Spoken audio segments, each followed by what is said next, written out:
Has had sufficient time to answer, however. Question number 4, the Honourable David Cunliffe. Thank you, Mr Speaker. To the Minister, does he stand by the Prime Minister's statement that, quote, an extension of exploration and mining activities in New Zealand would certainly create jobs? And if so, why? The Honourable Stephen Joyce. Mr Speaker, yes, because increases in economic activity generally creates work for people to do and the means by which to pay them. The Honourable David Cunliffe. Mr Speaker, to the Minister, how many jobs have now been lost or announced to be lost in the mining sector since National became the government?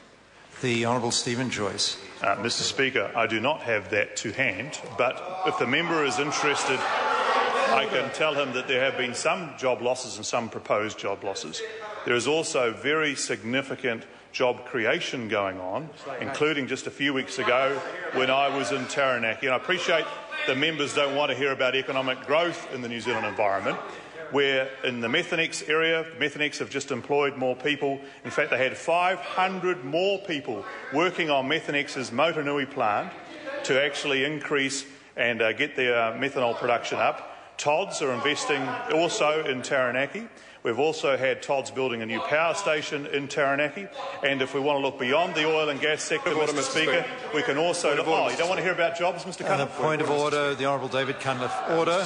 Point of order has been called. Mr Speaker, the supplementary question was a very straight and factual one, and it followed directly from the primary, which was on the question of job creation, and the supplementary specifically on job losses that have occurred or have been announced. The Minister began by saying he didn't have the information and then went into a long rant about possible but not specified job creation. The member was doing fine until he started using language like that. The Minister's answer, though, in fairness, did cover issues of employment and jobs in the mining sector.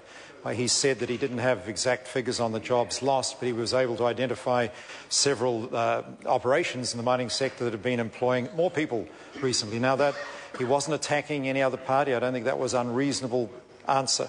The Honourable David Cunliffe. Supplementary question. Mr Speaker, does the Minister stand by the Finance Minister's statement, quote, we are focusing on using our natural resources and mining, and if so, is the 12% decline in recorded employment in the mining sector and the hundreds of jobs lost in the sector the brighter future that the National Government promised? The Honourable Stephen Joyce. Well, Mr Speaker, as I was just laying out, there is also very big investment in the mining sector. And what the member needs to understand is, in fact, we are in a dynamic environment at all times, and every business faces challenges. And in the case of the oil and gas sector, his colleagues in the Greens point out that we're at pretty high prices, and in the case of the coal sector currently, that we're in pretty low prices internationally, and actually companies have to react and manage that all the time, and that's what's happening in what is a very dynamic economic environment. The Honourable David Cunliffe. Mr Speaker, to the Minister, on what date will the Natural Resources chapter of the so-called Business Growth Agenda be released? And can he confirm that this is now being rewritten in light of the cutbacks in solid energy, pushback by mining companies over proposals to increase royalties, cutbacks in jobs and production at BHP, and the Australian Resources and Energy Minister declaring that the days of record commodity prices are over? Mr Speaker, to the Minister, does that therefore mean that his strategy's reliance on mining is a failure? The Honourable Stephen Joyce. Mr Speaker, no. And no, it's not being written. And I know in the member's cartoon world that there is no point in investing in industries and developing industries, but over here in the real world, not on planet Labour, actually it's important that we encourage industries to invest at all times. Point of order, Mr Speaker. Point of order, the Honourable David Cunliffe. Mr Speaker, the question was a relatively straight question which asked whether the date of the release was Order, the member will resume his seat. Now look, please don't treat the House like that. The member's question wasn't straightforward. It all went on and on and on, contained a whole lot of assertions about failures in the mining sector, asked a further question right at the end. Now, the Minister has actually answered very clearly. He said the document is not being rewritten, if I heard him correctly, and that was one of the questions the member asked. I think it was a very fair response from him. If the member doesn't want that kind of answer, sharpen up his questions. He's capable of that, of asking far sharper questions. Order. Point of order, the Right Honourable Winston Peters. Mr Speaker, if the Honourable David Cunliffe's term rant is out of order, then how come Cartoon World and Planet Labour is acceptable in the South from the Minister? Order. Let's have the same rule for everybody. Simply. No, order. I'm very happy to explain to the Right Honourable Gentleman. The Minister's answer was to a question asked that contained a whole lot of assertions about the mining industry, contained at least 3 questions, and under those circumstances the Minister can have far more licence in answering it. The use of the word rant is not ruled out except under a point of order. A point of order should use absolutely objective language and not that kind of accusatory language. And it's very simple. The language involved in raising points of order is very different from the language involved in debate. And the member should know that because he's been in this House a very long time. Point of order, the Honourable Clayton Cosgrove. Well, sir, can I just seek your guidance? Because on that point you have ruled in the past, for instance, in a question asked to this member, actually, that the term glossy somehow allowed members of the government to indulge in derogatory comments. That gave them licence to engage in derogatory comments about the opposition. I, like Mr Peters, would like some consistency. Let me assist the member. I just invite him to go back and look at the Hansard, as I do, and look at the context, the way the word's used, what is created, and members, it's dead simple. Members in this House have heard me require ministers to answer when they ask straight questions. If the member thinks his colleague's question just then was a straight question, well, forgive me, we are on different planets. And because it was far from a straight question. Supplementary question. Point of order, Mr Speaker. Point of order, the Honourable Clayton. I just invite you not to misinterpret my point of order to you. The Honourable Damien O'Connor, supplementary question. Thank you, Mr Speaker. To the Minister, why should miners in Huntly and the West Coast lose jobs to save money for Solid Energy when the company's wasted millions of dollars on a biofuels project that has failed and now threatens to destroy the high-value vegetable oil industry in New Zealand? The Honourable Stephen Joyce. Well, Mr Speaker, in terms of biofuels projects and the like, I think they'll come fine. They've come from a different time and a different government. It was called the biofuels obligation. That government said they had to do it.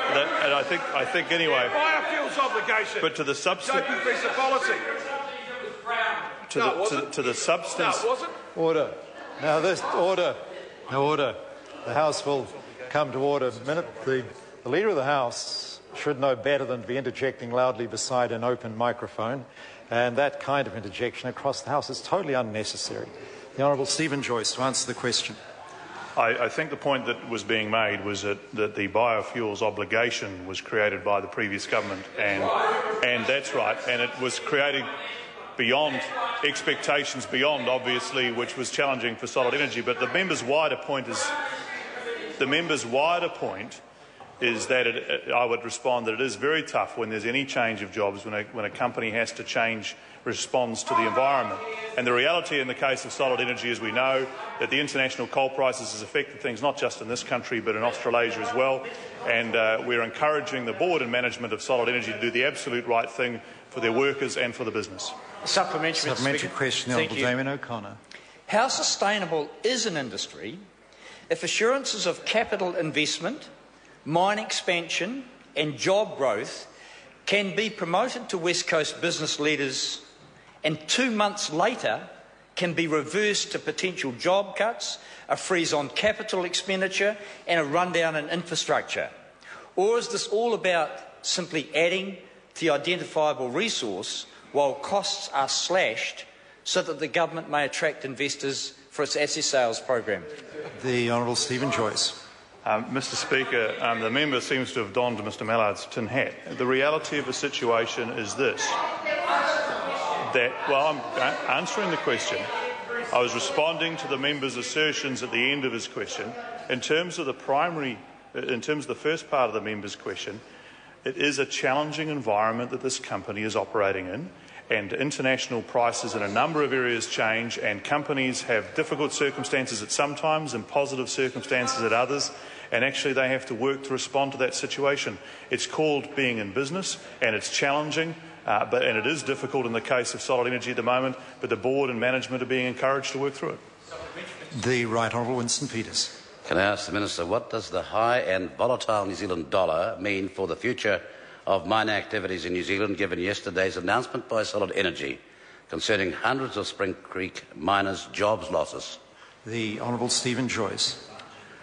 Mr Speaker, in terms of the challenges that the company faces, the biggest challenge by far currently is the international coal price. There is an impact, as the member has noted, in terms of the current level of exchange rate as well, but by far the biggest aspect is international coal prices. And obviously those do fluctuate from time to time, and the business is dealing with that, but it is no doubt challenging for all the staff involved. Supplementary, Mr Speaker. The Right Honourable Winston Peters. If the government admits that the high dollar is causing serious problems for the mining industry, highlighted yesterday by the announcement from Solid Energy, why does the government not support a monetary policy that would allow New Zealand to have a stable and competitive exchange rate, thereby helping exporters as Korea, Singapore and China have done? The Honourable Stephen Joyce. Mr Speaker, firstly I didn't acknowledge what the member said at the outset of his question. I said the primary role was in fact the international coal prices. But notwithstanding that, the suggestion that New Zealand attempt to manage its exchange rate in the way the member proposes does not acknowledge the challenges that are involved in that and the risks to the New Zealand economy if you would seek to do that. There is no ability to have a one-way bet on the New Zealand dollar. And in actual fact, also, you'd have to ask the member what was he seeking to achieve, because although we have a high dollar relative to the US dollar currently, we have a low dollar relative to the Australian dollar, and in fact forcing or attempting to force, even if you were successful to force the New Zealand dollar down further, would of course exacerbate the income differences between New Zealand and Australia, which would have other economic consequences. The Right Honourable Winston Peters. If the IMF says that the New Zealand dollar is inflated by as much as 20%, is it the government's intention to do exactly nothing about it? The Honourable Stephen Joyce. Well, Mr Speaker, as I explained, I think, in the House last week, the reality is that the value of a country's currency is dependent over the medium term and over the cycle on what people think of the economic prospects of that country. So if you actually want to materially devalue the New Zealand dollar, then you have to materially devalue the economic situation in New Zealand, which I don't think, and I don't think the government believes, is an appropriate way to deal with the challenges in the world today. The correct response is to help improve the competitiveness of the New Zealand economy, and that means across a whole range of fronts, including inviting capital investment to encourage businesses to grow, to inviting opportunities in the resource sector, and right across a whole range of things, Mr Speaker. That's actually a more constructive and substantive response. The Honourable Damien O'Connor. What has changed in the last 2 months that reverses the outlook for West Coast mining from very positive to very negative? The Honourable Stephen Joyce. Well, I can't speak over the exact 2 months, Mr Speaker, but over this year we have seen a decline in the coal prices internationally, which has picked up. And if the member wants to review perhaps the international markets for coal and what's happening with coal companies, particularly in Australia, then he will see very similar challenges there as he's seeing for Solid Energy on the West Coast and around New Zealand. Question number 5, Dr. Jian Yang. Mr Speaker, my question is to the Minister of Health and asks, what reports has he had